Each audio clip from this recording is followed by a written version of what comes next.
Hey, what's going on YouTube? Scuba here, and welcome to episode number 1 of the Journey to NES.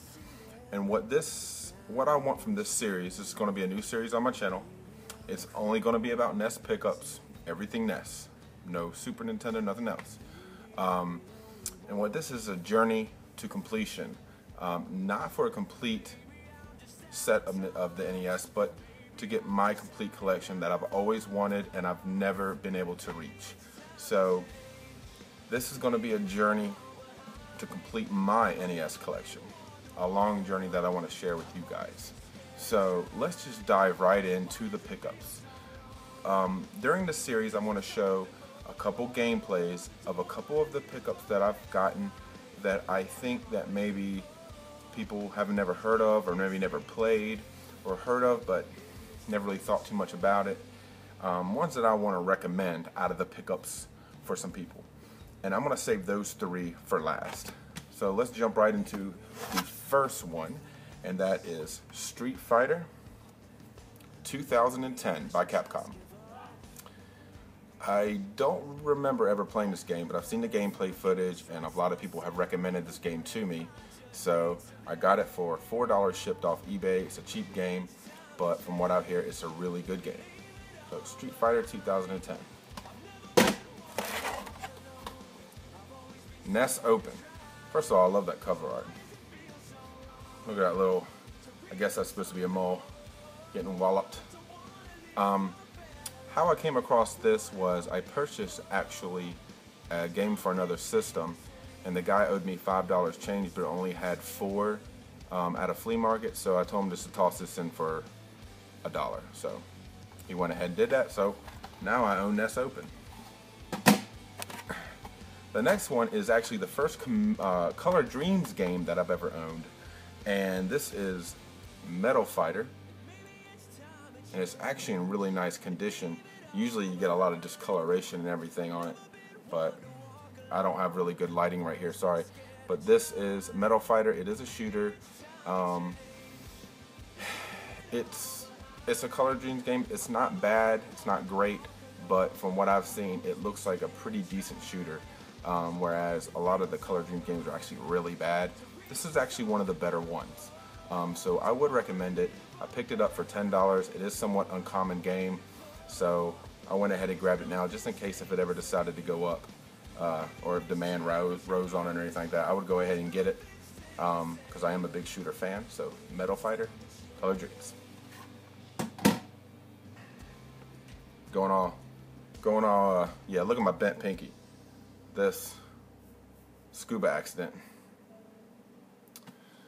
No, it wasn't a shark.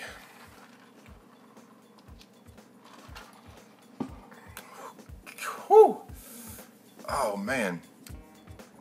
Scuba recommendation of the day. Don't mix gin with Diet Pepsi. And that much Diet Pepsi and that much gin. Another game that was actually recommended to me by Xander Scullion a while back. He probably doesn't even remember recommending this to me, but he did. And that's A Boy and His Blob. I've never played this game, but everyone that I've talked to who has played it said it's a really good game. So, and other videos that I've seen of pickups, every time someone shows this, they recommend it. So, you know, A Boy and His Blob. Look forward to trying this out.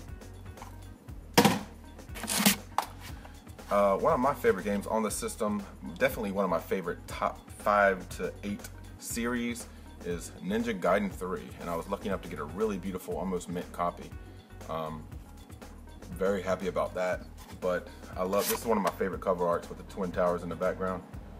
But it's a very good series. It's actually a really hard game compared to the first 2, but very happy to own this. I'd love to get it complete someday, but Ninja Gaiden 3 on the NES, an excellent game. I'm sure everyone has played it, or at least has heard of it. Now, got a little story about this one real quick. For those of you who have watched me throughout the years, knows that I'm a big Ninja Turtle fan, and I've said many times my holy grail on the NES, it's not Flintstones, it's not Little Samson, even though I really like to own a Little Samson. It's not Bonk's Adventure, Power Blade 2, Bubble Bobble 2, you know, any of those super, super expensive games. My holy grail has always been Tournament Fighters on the NES. I'm a huge Ninja Turtle fan, and this is a must-have for me. The story behind it's actually a really nice box. I give it about a 7 out of 10, but everyone knows this is a pretty rare game to get. But the story behind this is my box and my game that I sold, I would say maybe 8 months ago. Just stupidly I sold it. I sold it to a buddy of mine because I was kind of focusing on another system, and now that I'm getting back into the NES, I asked him if he would sell it back, and he did. So I'm extremely happy to have this back. I do not own the manual, but I have the box and the game, but I do need to get the manual. I'm not paying a shit ton for it. I don't pay for manuals like that, but if I can come up, find a deal, I'll grab it. But TMNT Tournament Fighters in the box, I'm very happy and proud to own this. This is not an easy box to find. The box is rare to get, and the game's pretty somewhat real uncommon to rare itself. So I'm very proud to own this, and as a Ninja Turtle fan, now I can finally say I can complete the series boxed. I need one more box, but I'm not going to say which one because the other two that I have will be on the next pickup video. So yeah, Tournament Fighters on the NES. Yes. Okay, let me show you this real quick. I found this for $1. Nothing much to say about it. It helps with blinking lights and scrambled pictures and what was the other thing? Power flashes. I found it for $1 at a mom and pop thrift store. Not a mom and pop thrift store, but a thrift store that kind of raised money for church or battered women. They had this just laying where a bunch of random games, like computer games and stuff were. So found it, grabbed it for $1. Now these next three I'm going to show gameplay footage. So what I'm going to do is I'm going to show you the game, I'm going to cut to some gameplay footage, and then come back. So we'll see how this works. This is the first time I've ever put gameplay footage on a video, so let's see if this works.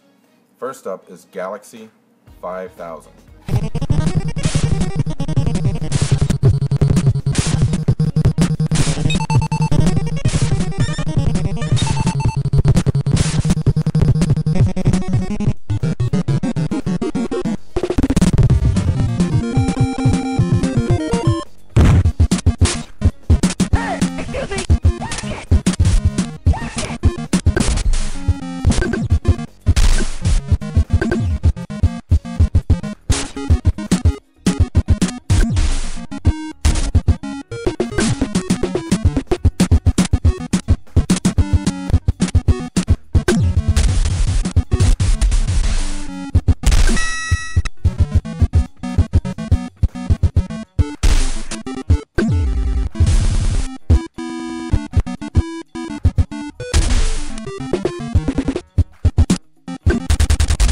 Galaxy 5000 is an Activision game.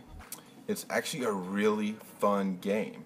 It somewhat reminds me of Rock and Roll Racing, but you can see the gameplay footage.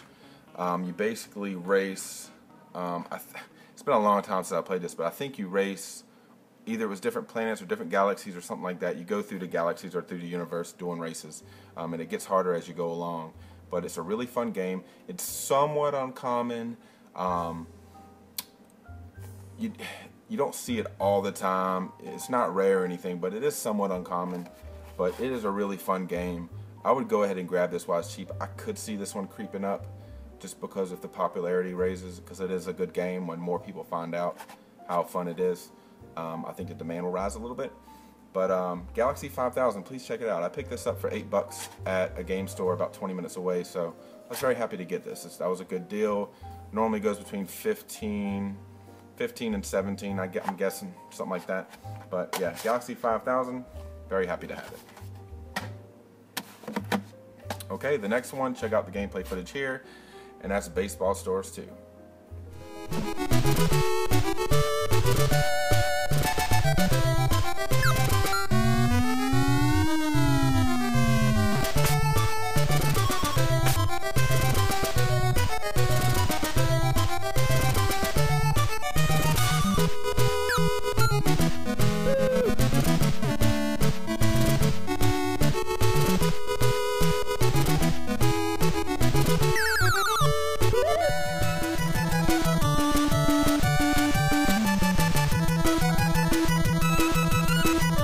Baseball Stars 2 by Romstar. This is a fantastic series. I absolutely love baseball. I played baseball for a long part of my life, and I've always enjoyed playing the baseball games on the 8-bit system. Enjoyed RBI Baseball, Bases Loaded, and Baseball Stars is no exception. Absolutely love this series. They have it on Neo Geo. Obviously, it's a lot better on there. But if you love baseball games as much as I do, please check this series out, Baseball Stars and Baseball Stars 2, because it's really, really fun. It's really fun. So Baseball Stars 2, it is an uncommon game, but still relatively cheap. Baseball Stars 2. Last but not least is a game I actually never played, but it has been recommended to me by a couple people, and that is Monsters in My Pocket.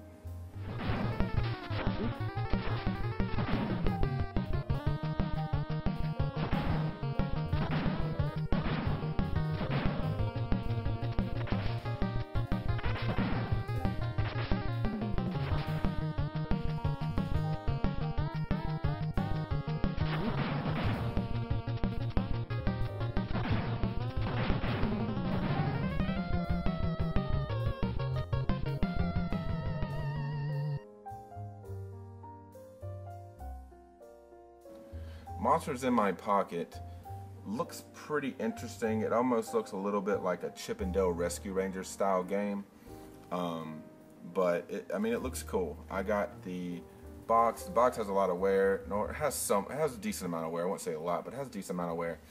But I picked this up for the same price as it goes, loose cart. So loose cart, it goes about $20-$25. So that's what I paid for this. So basically got the box for free with the game. So it was a pretty good deal. I was happy with it. But Monsters in My Pocket, if you ever come across this little figure that comes with it, actually comes in the game, they make the styrofoam a little smaller to fit him in there. He is really rare and very hard to come by. So if you ever have this complete and you decide to sell it and you have him, don't base your prices on other complete ones, because it will be worth a lot more. Just throwing it out there. I'd love to find that figure for cheap, obviously. But again, Konami, Monster in My Pocket. Konami made a ton of great games back in the day, so check it out. I've never played it, but I look forward to checking it out. But Monster in My Pocket. Anyways, guys, I appreciate you watching my first episode of the Journey to NES. I look forward to sharing my, because I'm also going to do some gameplay, not gameplay footage on this, but, well, maybe, but on this series, it's going to be my pickups, but I'm also going to show when I do hunts, because I'm probably going to do some hunts with, possibly down the road with the Vintage Gamers, possibly with Xander Scullion, and some other people. And so anything NES that I do will be on these episodes. So, you know what? I appreciate you guys watching as always. Take care, God bless, and I'll see you guys soon. Thanks.